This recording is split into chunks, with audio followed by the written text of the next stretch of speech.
All right, Mark, here we go. Match number 3. Let's take a look and see what we can see here.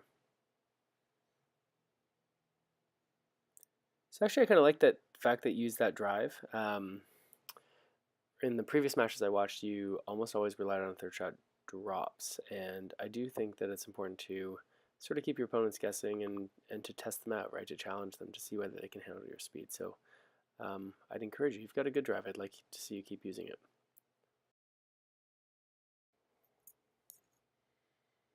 That was a very good shot, like well placed. It was deep. I think you probably know that.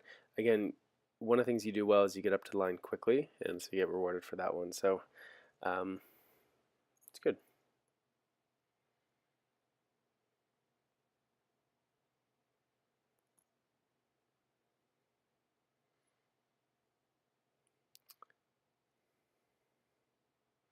So again, that serve. So one thing I'm interested to watch is to see the location of your serve, whether you um, just sort of go down the middle of the court in a really safe way, or try to pick on a weakness like a backhand or make your opponent move. Just something where you use the fact that you have this advantage, right? You're serving, you're starting the point, trying to cause a little bit of trouble. Not trying to win the point with it necessarily, but at least doing something that makes your opponents work harder. That's another very good deep return. Your opponent was smart there to. Ooh, let's look at that again. So your return here is great. I'd love if you kept doing that every single time. I don't love so much if it's down the middle, but in this case, your opponent really read the downline drop well. That might be something to watch out for. Here, I'll slow it down. So because you play it so deep here and the guy in the black is going to be far back, when he plays that drop, the obvious place for you to hit is to where the guy in the black is. But the guy in the red here reads that. So that might be a time to sort of dink it back cross court, or just to recognize that he's probably going to read. The less astute players won't read that, but this guy seems to know what he's doing. So if you are going to go down the line, you better make sure it's a very good drop volley. Otherwise you're vulnerable.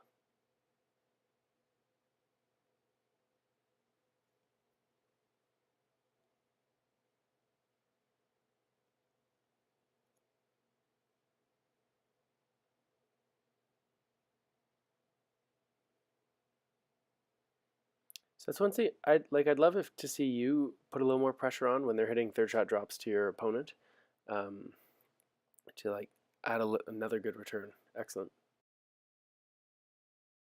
Yeah. So when your opponents are hitting third shot drops and you're already up at the net, to move around a little, to cover some of that middle part of the court, just to put more pressure on your opponents would be great. It's easy for you to do, and sometimes it pays off. It's a good drop by you.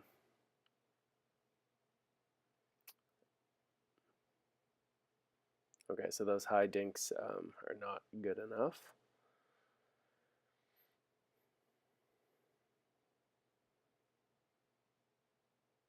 That's better.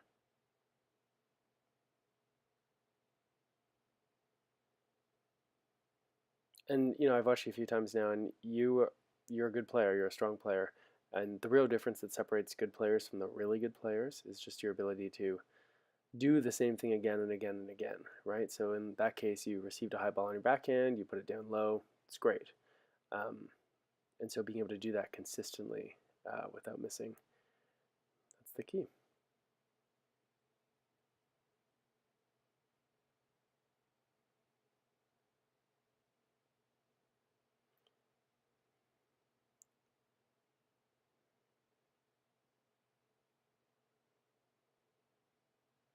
So that's a really good point. I didn't love that you got lobbed and didn't really try for it. Let's look at that again. So I can't tell if your partner called you off right away or you just gave up on it, but you want to be able to smash this, right? That's your opportunity to win the point.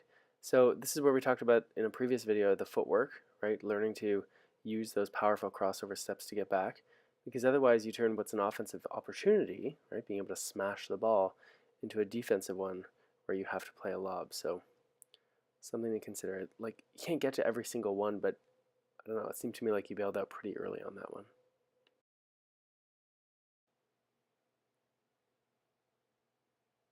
So I was talking before about the importance of being able to make sort of these standard shots consistently. Like, that was a tough return from your opponent, but you got to make that ball. Maybe a cross court drop would give you a little more confidence hitting it, because you do have more territory to aim to. So it's not like rocket science here. I'm not telling you something you don't know, but if you want to advance, you got to be able to make good quality drops like 8 times out of 10, I would say. Fortunate bounce off the net.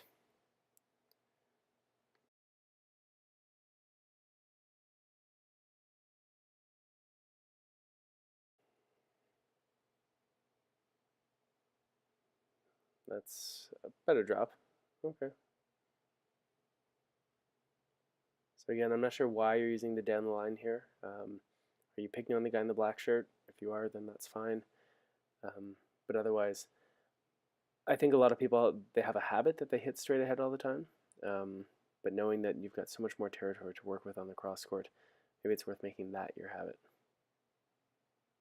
That's a good one. Perfect. Right, so there's nothing fancy about that. You did exactly what you should do, but you did it well.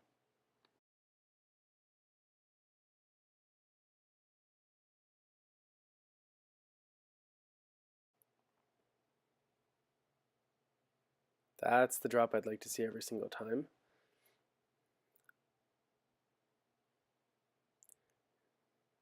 Again, it's kind of boring. It's kind of boring for me to say to you. Is like, yeah, I got to make your third shot drops, and that's sort of self-evident. But you do. If every single time your opponents are serving, they're having to start by hitting a ball below the net, you've got an advantage. And so one way to train this, because I'm sure you want to work on practicing all these things, is to not just practice hitting these third shot drops, but to do it where there's pressure, right? Because here, right now in this match, there's a consequence. If you play a bad one, then you get punished, right? So I wonder if when you're training, when you're practicing, there's another example, do you train and practice with consequences, right? What happens if you miss a third shot drop in a practice? Do you have to push up? Do you have to run a lap? Do you have to give your training partner a nickel or a quarter? Something. But if we're just practicing shots without any consequence, and then we play a match, it feels very different. So that would be one of my suggestions to you, is to make sure that your training kind of reflects the pressure that you'd be under when you're playing a real match.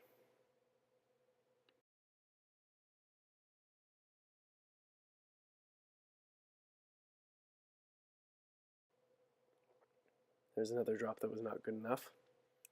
Partner bailed you out. That's a good dink.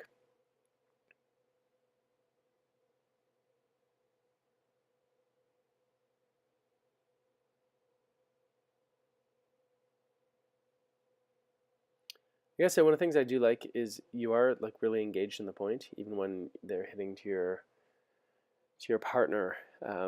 You look involved, you look alert, you look like you're ready, and that's not always the case with people, so you do that fairly well.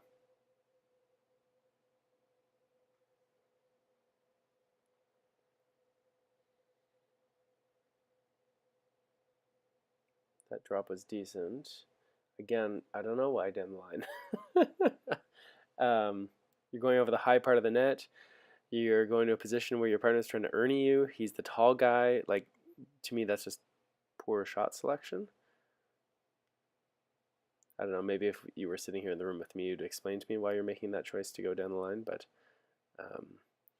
I did a talk 2 years ago now, in Arizona, and we looked at the 5.0 players, 4 guys that were playing a pro level match in a tournament, and we counted 100 shots that they were hitting into the kitchen, and out of those 100 shots, so this included dinks and drops and third shot drops, fifth shot drops, whatever, out of the 100 shots that they attempted, 88 of them were cross court. And that's not by accident, right? They do that on purpose because they know they've got a lower net, they've got a longer distance to work with.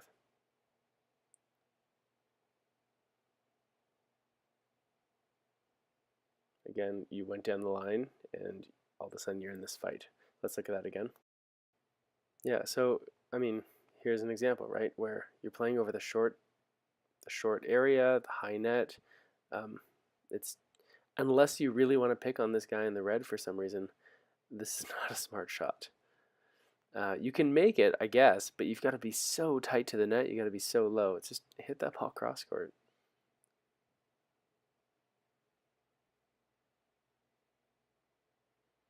So in that case, you got a little too excited. You were sort of under pressure, and rather than being patient and playing a dink to give yourself time to get back in a position, you went for too much, and you got punished.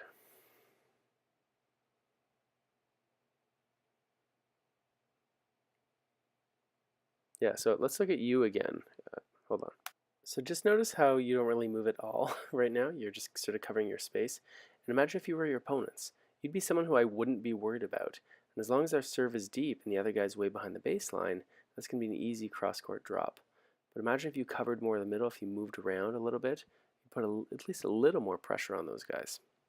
I think that's a good idea, and it's something easy you can do to cause a little bit of trouble for them. Okay, now watch this point coming up here. It reflects something we talked about earlier.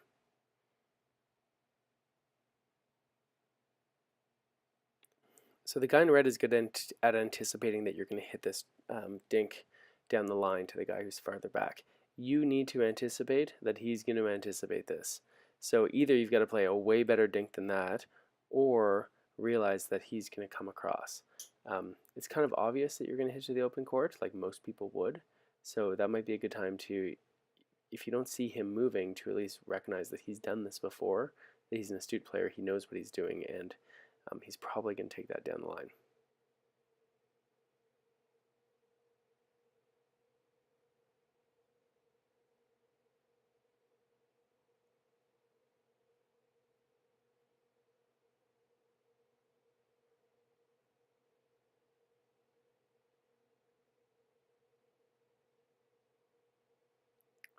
There you go. So I don't mind. Too bad. I don't mind that drive. Like the drive was good. It was low. It was fast. They played a ball that was not particularly strong, but you look sort of surprised that they came back short. You can't do that. So just because you hit a good shot doesn't mean the point's over. That's a mediocre drop.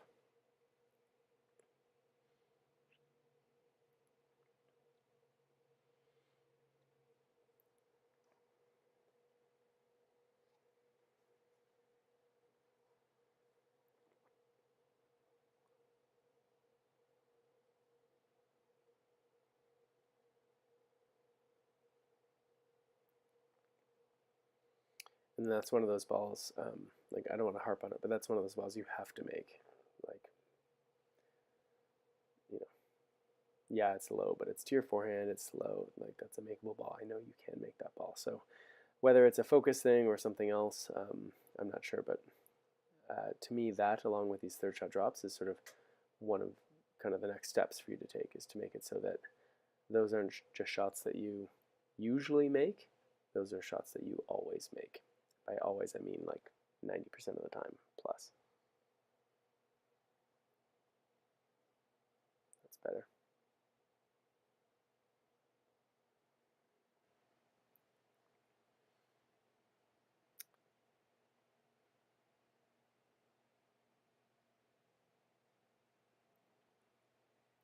I think this is match point coming up here. So that was a good read by you. Like, it was a good read and a good poach. It's just before match point. Your partner played a good drive and you read it well. Like, I like that kind of moving across. And you can do that even when your opponents are hitting their third shots. But I like that. Do more of that stuff. And there's the match.